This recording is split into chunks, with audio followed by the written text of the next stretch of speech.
What's going on, guys? George here from bemoregeorge.co.uk, and today I'm going to walk you through the best HDR software I've ever used, and that is Aurora HDR 2017 by Macphun, and it is simply awesome. I've used a few different HDR programs in my time, everything from Photomatrix, which produced the ridiculous cartoony looking HDRs, all the way through to using Photoshop to process HDRs, which admittedly, it's gotten a little bit better, but it's still quite rubbish at processing HDRs. Aurora HDR is awesome, and I'm going to show you how to use it, basically how to use it, and how awesome it is. So let's load up some images here. I've got some images from a holiday I took with the family back in 2013. I just wanted to run through these just because, well, they're what I found this morning to show you. So my HDR is always shot with 5 images. Those five images are 2 stops apart. So you'll see Aurora is going to show us what we're using. 5 images. I've got from -4 to +4.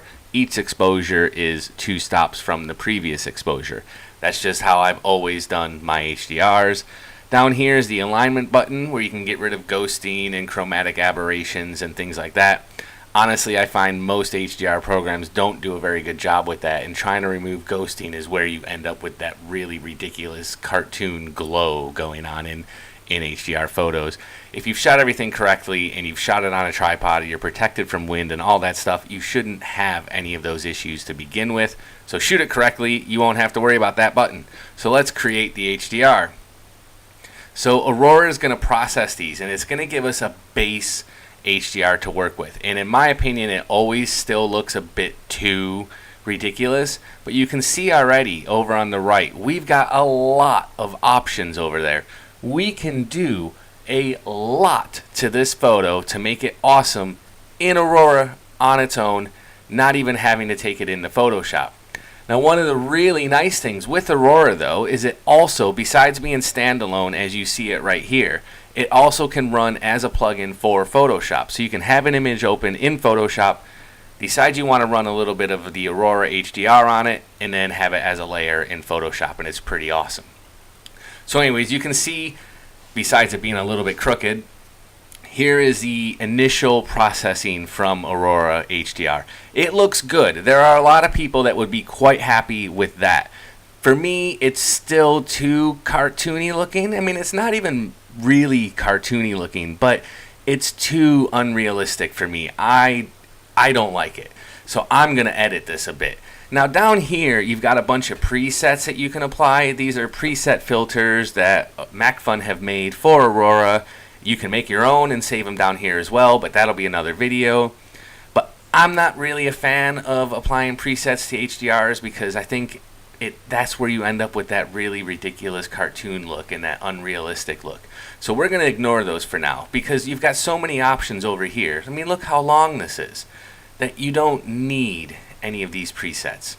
So let's go through these. So first is the HDR look, which as you can see, if we drag it this way, it gets really stupid looking. And I'm going to bring it down a little bit, not that much. We'll bring it down around here. Now, one of the things with Aurora though is when you're moving the slider, it makes the image look a bit out of focus while you're adjusting it. Once you let go though, it goes back to normal. So I'm going to bring that down to there. I am going to ratchet up my exposure just a hair. Yep, that looks pretty good. I'm going to increase the contrast because one of the things I don't like about HDR photos is that there's no contrast. I mean, I know we're trying to get all the dynamic range in there, but that doesn't mean we're going to remove contrast completely. And that's where things get really stupid looking, is when people just remove the contrast completely. So I'm going to add some contrast into my photo because that's what I want. I want this to look realistic, like you would see it with your eye. Right, and that's starting to look pretty good. So now we've got Smart Tone, which is going to affect like the tone of the image. And I'm going to just bring this up just a little bit. Now, highlights and shadows are exactly what you think they are. So highlights is going to brighten the highlights if we drag it this way. It's going to darken the highlights if we bring it this way. I'm going to darken them just a hair. Shadows, again, lighten this way, darken this way. We're going to bring it down just a little bit to about there. Whites and blacks is the same thing. It's just like when you do photo raw processing in Photoshop. You have your highlights and your shadows and then your whites and your blacks. I'm not going to mess with the whites and the blacks. The color temperature right here, I'm going to leave alone. I actually quite like the coloring, and you're going to see a little bit lower. There's some other colorings that we can do with this that are pretty awesome. So I'm going to leave this bit alone for now. Structure, clarity, you know what that is. I'm sure it's going to add a little bit of sharpness to everything. This is where people really overdo things. Like if I drag that to that, look how stupid this looks. No, that's too much. You just want to add a little bit of clarity to it. Not much. It's the same as in Lightroom. People overdo this clarity slider all the time because down here we've got even more stuff that we can do. So the clarity, I'm only going to do a little bit, and then HDR structure is where it's really, I mean, look at that. We're only going to touch this just a smidge. And then you can soften it a little bit, which I'm going to soften it just a touch, because if you don't soften it, that's where you get that really stupid look from. And then HDR detail is the same thing, but it's a bit more refined. And you're going to see a little bit lower, there's even more that we can do with sharpening things up. So right there, I think that looks pretty good. Now we can denoise it. I am going to denoise it just a little bit, because when you get into HDRs, you tend to always have a little bit of noise because of the longer exposures. So we're going to denoise that a little bit, and then keep coming down. Right, so image radiance. Can make it a little bit more radiant. I mean, if we drag it this way, and let's go to about, yeah, I'd say about there. Looks pretty good. Smooth it out just a little bit. We don't really need any more brightness on that, I don't think. Oh, we're actually going to drag that backwards a little bit. Alright, so smart color is pretty cool as well, because if we drag this over this way, it's going to sort of even out the colors of the photo altogether, which I think is really good, because with something like this, we've got the sunset.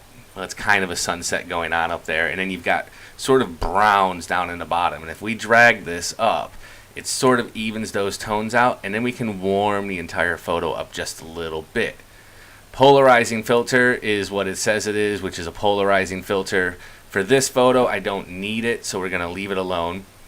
And now down here, this is where I was telling you before, we can even do more with the details, and this is where people will probably overdo things. I mean, if you drag this up, it's going to start looking really, really ridiculous. I mean, that's not any good. So we are going to bring them up, but not much. Yeah, and that's looking pretty good, and it's still maintaining a pretty realistic look. And then masking, this is where you can control how much it applies. It's basically like your opacity filter or a slider in Photoshop. Glow does what it says. It sort of gives everything a little bit like of a fog, which is quite cool for some photos. It's not right for this one, so I'm going to leave that alone. But now here's where I think Aurora HDR really, really gets awesome. We can apply basically an ND filter to this now. So when I shot this, there was no need for a gradiated ND filter on my lens for it.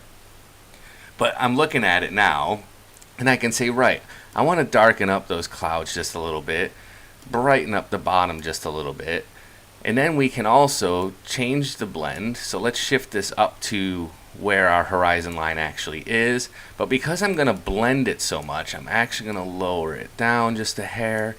Now we can drop the exposure up on the top, increase the contrast up there a little bit, bring the exposure up on the bottom, increase the exposure a little bit here. We can even adjust the color tones here, but if we go down just a little bit, here we can apply the color tones that I would typically do with that, and that would be adding some warmness to the highlights and some blues to the shadows.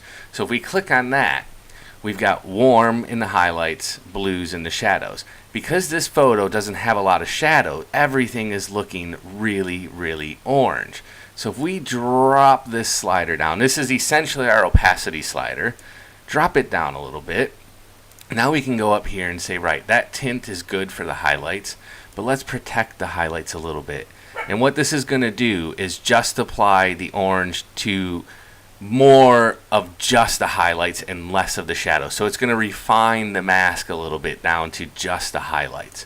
And that looks a lot better. And now we can do the same thing down here with the blues.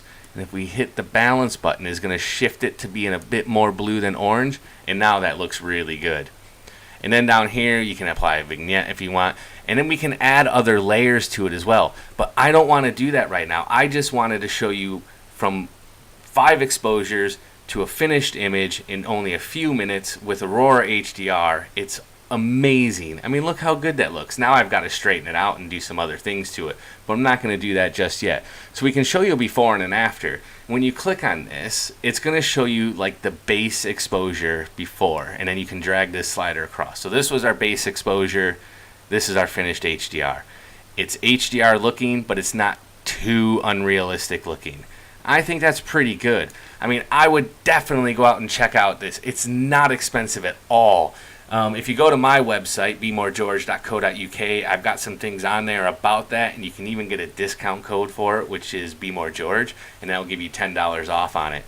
But man, Aurora HDR, it's the best HDR software I've ever used. Be sure to check it out. So go out there, keep shooting, be awesome, and I'll talk to you later.